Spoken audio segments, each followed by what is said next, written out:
This news is brought to you by Bhushan Jewellers, Solan. Paonta Sahib में गौ संरक्षण के लिए 7 दिन से धरना प्रदर्शन कर रहे सचिन ओबरॉय ने आज से क्रमिक अनशन शुरू कर दिया है। सचिन ओबरॉय ने बताया, पिछले 7 दिन से वह गौ संरक्षण के लिए अपने साथियों के साथ प्रदर्शन कर रहे हैं, पर अभी तक ना प्रशासन और ना ही सरकार ने इसकी कोई सुध ली है और ना ही उनसे कोई बात की है।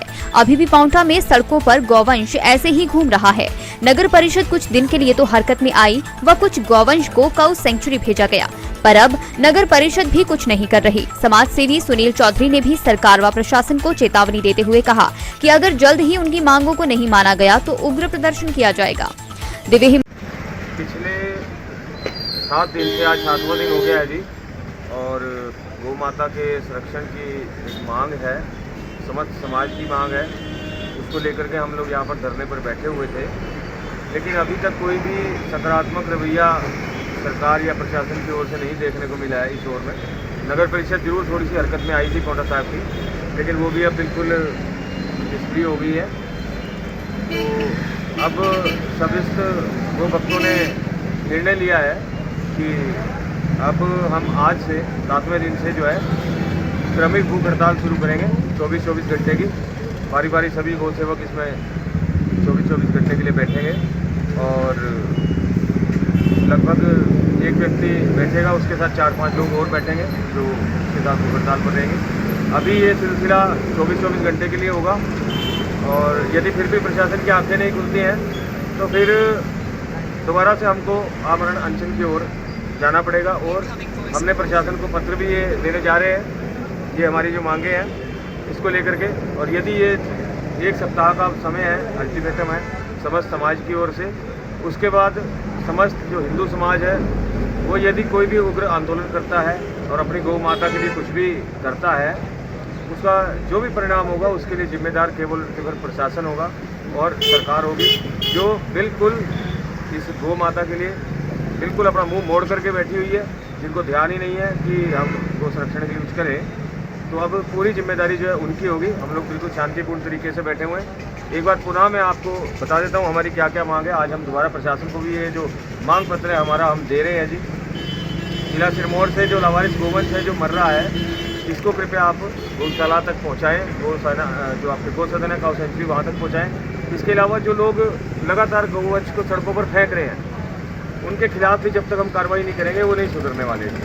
पांवटा साहिब में हम लोगों ने अलग से काऊ सेंचुरी खोलने की मांग की है, क्योंकि अब छोटे छोटे गौसदनों में इतनी जगह नहीं बची है। हज़ारों की तादाद में अभी भी गोवंश सड़कों पे है। इसके बाद जो सरकारी गौसदन है उनकी व्यवस्था बहुत ज़्यादा अभी भी दयनीय है। तो हमारी ये मांग है, चौथी जो मांग है कि उनकी व्यवस्था सुधारी जाए। एक जो बहुत महत्वपूर्ण मांग है, आजकल लंपी रोग बहुत ज़्यादा चल रहा है। तो पांवटा साहिब के एक डॉक्टर नागिया जी हैं, उन्होंने एक अच्छी दवाई बनाई है, उसकी होम्योपैथिक दवाई है, पीने की है, और उसका वेटनरी के डॉक्टर्स ने ट्रायल भी ले लिया है। वो अपनी ट्रायल की रिपोर्ट भी जिला प्रशासन को दे चुके हैं, लेकिन अभी तक उस पर भी कोई ध्यान नहीं है। हमको तुरंत प्रभाव से हमने ये इनसे आग्रह किया है, तुरंत प्रभाव से उस दवाई को आप समस्त गोपालकों तक उपलब्ध कराएं, ताकि गौ से जो है गौ सेवक गौ संरक्षण के लिए धरने पर बैठे हुए हैं, परंतु जो प्रशासन है किसी को भी मतलब जो गो वंश घूम रहा है, बेसहारा घूम रहा है, उसकी पीड़ा किसी को नहीं हो रही है। यहाँ बारिशें प्रतिदिन आप देख रहे हैं, लगातार 7 दिन से लगातार बारिश हो रही है।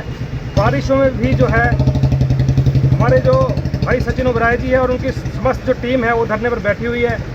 प्रशासन किसी प्रकार की सुध नहीं ले रहा है, इसलिए आज से जो है कार्मिक भूख हड़ताल का निर्णय लिया गया है। और मैं प्रशासन को चेतावनी भी आज दे देना चाहता हूं कि अगर आपका रवैया इसी तरह ढुलमुल रहा तो उग्र आंदोलन होगा, जिसकी आप कल्पना भी नहीं कर सकते। हमने एक निर्णय और लिया है कि अगर आप लोगों ने तत्काल जो समिति है उससे बातचीत नहीं की तो जितने भी कार्यालय पांवटा साहिब के अंदर सरकारी लोग बैठे हुए प्रशासन के मुख्य हैं, प्रत्येक उनके मुख्य द्वार पर गोवंश को बांधा जाएगा और वहीं उनकी सेवा की जाए, ताकि उनको पता लगे कि किस प्रकार जो बेसहारा गोवंश है प्रतिदिन जो है पूरे क्षेत्र में जो है ट्रकों के द्वारा, बसों के द्वारा या किसी अन्य गाड़ियों के द्वारा सड़कों पर मारे जा रहे हैं। उसके अलावा केवल मात्र जो वहाँ के लोग हैं वही अपनी सेवा भाव से जो है उनको गायों को जो है किसी प्रकार से मिट्टी के अंदर उनको दबा देते हैं, जो मर जाती हैं, लेकिन प्रशासन को सूद नहीं ले रहा है। तो प्रशासन को मेरी चेतावनी है गौ सेवकों की तरफ से, गौ भक्तों की तरफ से कि कृपया आप समझ जाओ, परंतु जो अंजाम है फिर आने वाले समय में वो ठीक नहीं होगा। हिमाचल टीवी के लिए पांवटा साहिब से धीरज चोपड़ा की रिपोर्ट।